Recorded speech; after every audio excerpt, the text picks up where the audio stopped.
Stuck in a poodle body. I want the pack to take me seriously. Showtime! We gotta save those people. Well, the pack's never gonna respect me. আজকে আমি এই মুভিটারই review দেবো। তো প্রথমে তো দেখলেই ফেললে, তো সবাইকে স্বাগত মুভি রিভিউ পার্ট 1-এ। তো চলো শুরু করা যাক আজকের ভিডিওটা। সবার আগে যদি বলি এই মুভিটা কেমন হয়েছে, তাহলে আমার মতে খারাপ না, ভালোই হয়েছে, কিন্তু বেশ কিছু জায়গায় খারাপ, যেরকম ভিএফএক্স সহ অনেক কিছুই। কিন্তু সবচেয়ে খারাপ যদি কিছু বলা হয়, সেটা হচ্ছে এই সিনেমার মেন ভিলেন, যাকে একদমই আমার পছন্দ হয়নি, একদম অকর্মের থেকে।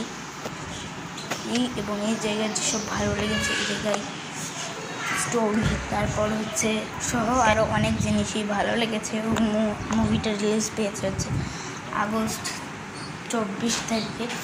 কত টাকা কামাইছি বক্স অফিসে সেটা বলতে পারবো না, কিন্তু আমার কাছে মুভিটা খারাপ লাগেনি, অতটাও ভালো লেগেছে। মোটামুটি অতটাও ভালো না, আবার অতটাও খারাপ না।